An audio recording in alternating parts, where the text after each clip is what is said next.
Olá, Hollyweirds! Hoje tem True Crime aqui no Hollywood Forever TV e eu tô aqui com a Lady from Stars, especialista no assunto, que vai conversar com a gente sobre tanto o filme quanto o caso Maníaco do Parque. Bem-vinda, Lady! Obrigada pelo convite. Bom, pessoal, meu nome é Marisa, sou dona do perfil Lady from Stars. Além de criadora de conteúdo sobre casos criminais, eu também sou pesquisadora, especialmente sobre serial killers, que é o tema principal do vídeo de hoje.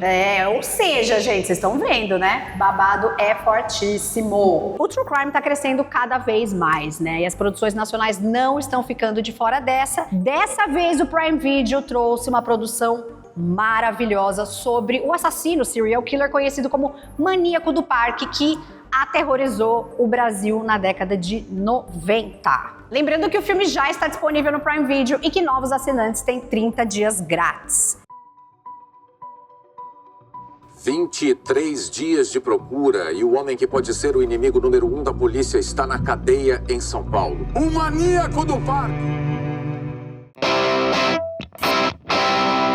Eu acho que é muito difícil ninguém ter ouvido falar, pelo menos no caso do Maníaco do Parque, porque foi um caso que repercutiu muito, não só na época em que ele aconteceu, mas eu acho que até os dias de hoje. E agora com o filme do Maníaco do Parque, a gente vai ter uma versão audiovisual e também vai ter uma personagem nova, que é ficcional, criada para esse filme, para trazer uma perspectiva um pouco mais feminina do caso, que é a jornalista Helena. Na trama, né, ela tenta escrever sobre o caso do Maníaco do Parque e mostrar que uma coisa muito injusto estava acontecendo, que era dar esse protagonismo exacerbado para ele e esquecer completamente das vítimas. E no filme fica claro como o machismo atrapalhou inclusive a resolução do próprio caso, né? Além disso, né, o elenco desse filme tá... Essa é uma das partes que eu mais gostei do filme, sem dúvida, foi as atuações. E a Helena é interpretada pela Giovanna Grigio. O Silvério Pereira tá incrível. Sensacional. Ele é um dos meus atores favoritos. Ele incorporou todo o espírito da coisa ali, né? Foi realmente incrível. Quando você tiver alguma coisa pra mim, você me procura.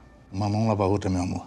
Helena. O filme, ele teve 3 principais objetivos, sendo uma delas mostrar as características psicopáticas, vamos dizer assim, né, o Maníaco do Parque como um psicopata e como ele agia, como que ele prospectava as vítimas dele, como que ele fazia essa abordagem, como que ele levava elas até o parque. O segundo objetivo também foi trazer o que você falou um pouco, né, dessa questão da mídia e todo o sensacionalismo que existiu na época que o caso estava acontecendo, a forma que a mídia abordava isso, tanto que tem um apresentador de televisão muito famoso que aparece no filme, que foi uma parte que eu achei genial, fazer justamente essa questão do programa sensacionalista falando do caso. E o terceiro ponto foi trazer toda essa questão de investigação, tanto como que foi o desenvolvimento da perícia, como que essa investigação levou até a prisão do Maníaco do Parque. O maior assassino da história recente deste país, o Maníaco do Parque.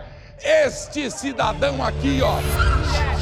Então, em cima do que conhecemos e do que foi abordado sobre o Francisco, fizemos uma pesquisa aqui sobre o caso, também sobre o início da vida do Francisco, né? Para que as pessoas tenham um olhar um pouco mais treinado na abordagem aí ao assistirem o filme. Claro que há muitos relatos e suposições também nisso, né? Mas temos essa linha aí, né, do tempo. A gente traz essa questão dos relatos e suposições porque principalmente esse começo de vida dele tem várias coisas ali que é incerto sobre a infância, sobre a adolescência, mas uma coisa que é fato, inclusive vocês vão ver essa informação no filme, vão lembrar do nosso vídeo falando dela, é que ele era patinador. Inclusive ele participou de várias competições, de vários grupos de patinação. Quando criança também ele já fazia coisas assim que a gente olha e pensa, tá, foi um pouco esquisito. E um dos relatos é justamente ele ter matado um pássaro e depois ele tentou fritar esse pássaro. Talvez seja uma red flag, não sabemos. Nossa, gente, sim, né, que é super de serial killer também, né, essa coisa de maltratos animais. Mais tarde, na vida adulta também, ele costumava largar o emprego o tempo todo. Existem relatos de que ele nunca ficava mais de 2 anos no mesmo emprego. Ele não tinha essa questão de emprego fixo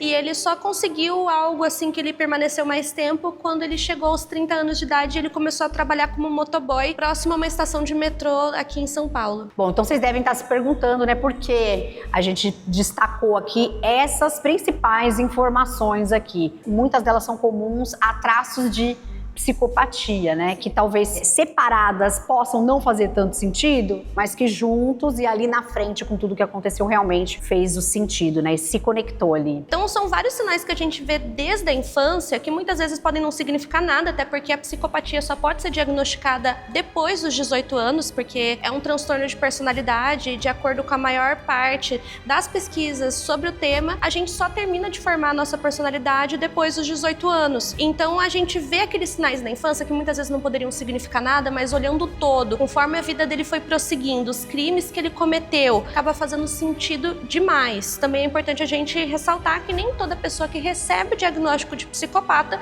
se torna um criminoso no futuro, até porque é um transtorno de personalidade igual vários outros que existem. Mas no caso dele a gente tem essa questão, essa particularidade.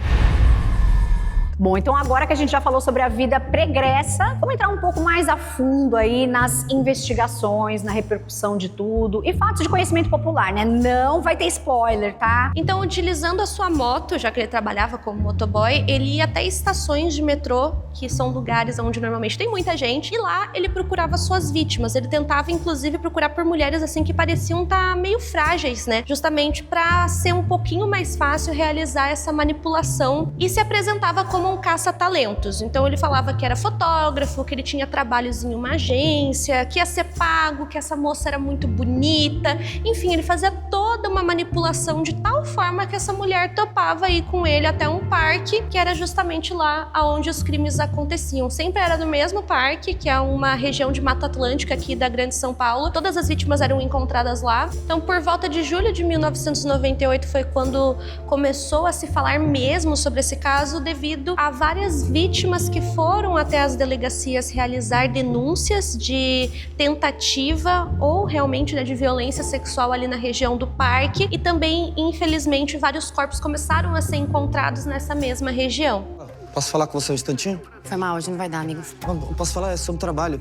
E eu quero ressaltar mais uma vez, né, que a gente foi pincelando aqui sobre o Silvério, que tá realmente maravilhoso. Essas cenas, né, em que ele vira a chave ali quando tá com as suas vítimas maravilhosas. E o elenco inteiro é um elenco de peso, né? A Giovana Grigio, que faz a Helena. O Marco Pigossi faz o editor do jornal, que a Helena trabalha, que é a repórter. Temos o Xamã, a Mel Lisboa, que é a irmã da Helena. Então, assim, né, mega elenco. Eu achei um trabalho de atores ali realmente sensacional. E gostei desse fio condutor de ser uma jornalista, mulher e tal, né? Passando por várias situações de machismo dentro do jornal, que eram muito mais frequentes na década de 90, claro, até hoje, blá, blá, blá. E de ter um ponto de vista diferente, assim, né? Das vítimas. Não foca só no maníaco, né? Exatamente. Agora, voltando ao caso, né? Algo que ajudou muito na investigação foram as denúncias de mulheres que talvez poderiam ter caído ali, né?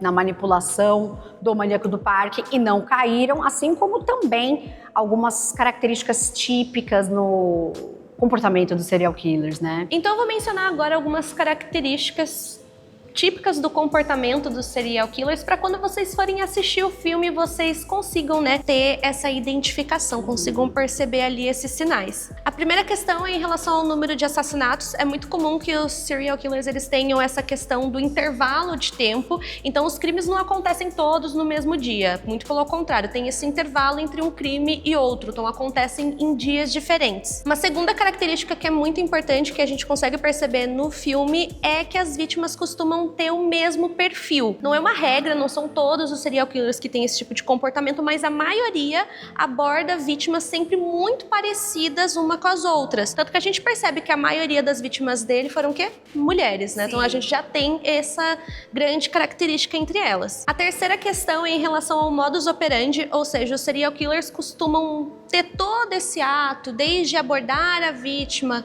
cometer o crime, desovar o corpo, todo esse ciclo ali de crime igual. Então a maioria das vítimas perdem a vida e são abordadas exatamente da mesma forma. A quarta questão é que normalmente os serial killers costumam agir em áreas que eles se sintam confortáveis, ou então eles acabam cometendo os crimes sempre na mesma região. Por exemplo, dentro da própria casa, na mesma rua, coisas do tipo. E no caso do maníaco tá bem explícito, né, que era sempre no mesmo locação. Era sempre no mesmo parque. E o quinto, que é uma coisa que aparece muito no filme, é a questão dos troféus. Troféu é o nome que é dado aos itens que os serial killers guardam das vítimas deles. Seja um brinco, um documento, qualquer coisa eles guardam. Por quê? Porque pra eles aquilo é um troféu. Por isso que é utilizado esse nome, né? Que muitas pessoas pensam, nossa, mas troféu pra uma coisa tão triste, né? Que nem essa. Mas é um nome que é utilizado mesmo porque pra eles aquilo é algo que traz muito prazer e realmente é como se fosse uma premiação por conta do crime que eles cometeram. E tudo isso aparece no filme, então eu tenho certeza que agora vocês aí com essas informações, vocês vão ver o filme ou vão rever o filme, vocês vão perceber, nossa, ela estava certa, brincadeira. Tá aqui, né? Tem ali toda a listinha, tem isso mesmo. E realmente é uma coisa assim que é muito típica, é muito difícil algum serial killer fugir completamente de tudo isso que foi dito. Normalmente daí recebe outro tipo de classificação. Antes de atacar, o coração dele não bate mais forte, a respiração dele não altera. A gente vai andar mais uns 20 metros aqui pra dentro do parque. E aí quando você percebe, só acha que tá ficando um pouco longe. Aí chegamos no filme num momento em que os policiais descobrem qual era o local de trabalho do Francisco, do maníaco do parque. E aí quando eles chegam lá, o maníaco tinha desaparecido do trabalho alguns dias antes. Então, um momento bem de virada ali no caso, né? Inclusive é nesse momento que eles encontram os tais troféus, né? Exatamente. Esse momento do filme, inclusive, ele sumiu, o que dá início à caçada desse serial killer. A partir daí que eu acho que a cobertura da imprensa começou a ficar cada vez mais frenética. E aí teve retrato falado, que aí teve a descoberta de tudo mesmo dele. Virou, sim, uma guerra de audiência muito semelhante à guerra de audiência dos domingos ali. E eu me lembro, assim, perfeitamente de coisas que até são mostradas no filme, né? O retrato falado, a busca por ele quando ele fugiu e foi de ônibus até Itaqui, que inclusive você foi até essa cidade, né? Fui. Que o maníaco foi preso nessa cidade, uma cidade super pequena, que é no Rio Grande do Sul, né? E você foi, conta aí pra gente. É na fronteira com o Rio Grande do Sul e a Argentina. Eu fui pra lá no começo do ano. Visitar a família do meu namorado. E nisso que eu cheguei lá, imediatamente eu falei, você pode me levar onde aconteceu, né? Porque eu queria saber onde que ele se escondeu, mais ou menos, pra ter uma noção. E eu fui até o local. E assim, é puro mato, é uma estrada de terra e eu lembro que tinha chovido horrores, então a gente ficou até com medo de atolar o carro. Eu pensei, olhei, eu falei, cara, é realmente muito escondido, isso a gente não pode negar. Ele acaba se hospedando na casa de um pescador e esse local realmente era conhecido por ter vários homens ali que pescavam. O que aconteceu foi que ele foi reconhecido pelas próprias pessoas que estavam ali na cidade, né? Porque é pequena. Isso que eu ia falar, uma cidade pequena, cai um pingo no chão, tá todo mundo sabendo já. Todo mundo sabe quando tem alguém diferente, né? Poxa, lógico. E chegou até a imprensa de lá, isso mostra no filme e acabou que ele foi reconhecido e foi preso ali mesmo. E tá aqui depois, trouxeram ele de volta pra São Paulo. 23 dias de procura e o homem que pode ser o inimigo número 1 da polícia está na cadeia em São Paulo. O maníaco do parque! Este cidadão aqui, ó! A caracterização, o figurino dele igual ao momento ali. Eu não vou chamar de coletiva de imprensa, mas semi, né? Quando o réu, antes de ser réu, ali é apresentado para as pessoas, né? Para a imprensa, já que é um caso de interesse público. Idêntico. Até o olho machucado. O olho machucado, idêntico. Essa cobertura de imprensa causou, sim, um certo pânico, mas também ficou bem claro, né, a percepção de uma falha na segurança pública, até porque isso no filme é bem mostrado através desse olhar feminino, né? Isso aí o cara até fala, né, um momento mulher morta tem todo dia. Gerou uma sensação, né, de percepção de um buraco ali na segurança pública da cidade de São Paulo, do Brasil. Então teve essa conscientização desse lugar aí que tava meio defasado, né? E até voltando pra questão dele ter ido até o Rio Grande do Sul, ele foi lá usando a carteira de identidade dele verdadeira. Então, realmente, acho que mostrou várias falhas que aconteciam muito na época e que acontecem até hoje, tanto da mídia sensacionalista, que está presente até os dias de hoje, da forma que as obras de true crime acabam abordando sempre o ponto de vista do criminoso e até mesmo romantizando essas situações. Então, foram várias questões ali que apareceram no filme e que serve também pra gente refletir. Realmente, né, a gente está conversando aqui e é um caso que mexe com a gente até hoje, tantos anos depois, pelos atos de crueldade, né, pela brutalidade das ações ali. Tudo isso que a gente discutiu aqui, a abordagem, ser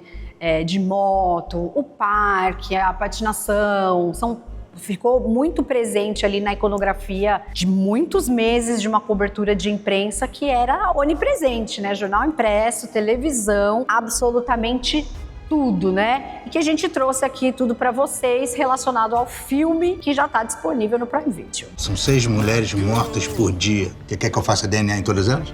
Baseado em fatos reais, a história do serial killer brasileiro Maníaco do Parque. O filme está disponível exclusivamente no Prime Video e novos assinantes ganham 30 dias grátis. Então, como mencionado, o filme vai retratar a história desse serial killer brasileiro, mas sobre uma perspectiva diferente, onde a gente vai conhecer o seu comportamento como serial killer e também os seus traços de psicopatia através das descobertas da repórter Helena, que começa a escrever sobre esse caso em um jornal onde ninguém quer ouvir ela. Ela acaba ficando extremamente intrigada com toda a questão que esse caso estava apresentando na época e por conta disso ela decide seguir todas as pistas para tentar descobrir o paradeiro e quem é esse tal maníaco do parque. E sabe que é interessante uma coisa que até você que me falou no backstage aqui dessa gravação, né?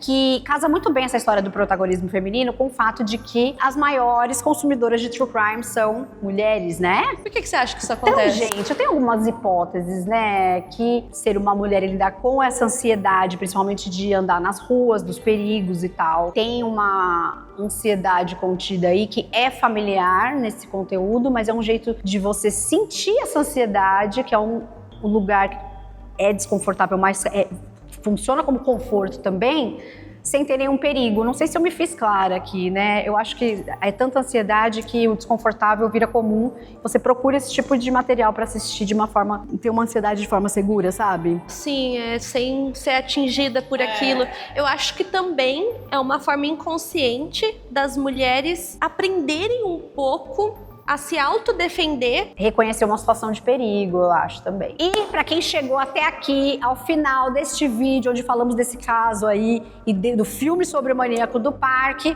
deixa nos comentários o que vocês acharam, se vocês já viram o filme, quantas vezes vocês já viram o filme. Muito obrigada, Lady, pela sua presença. Sigam ela lá no TikTok, Lady from Stars. Eu no TikTok sou Fernanda Forever, me segue por lá também. Ela é uma especialista de true crime, faz muitas lives, eu sempre acompanho, eu adoro seu trabalho, então muito obrigada. O filme, mais uma vez lembrando, está disponível exclusivamente no Prime Video. Novos assinantes, 30 dias grátis. Obrigada. Eu que agradeço.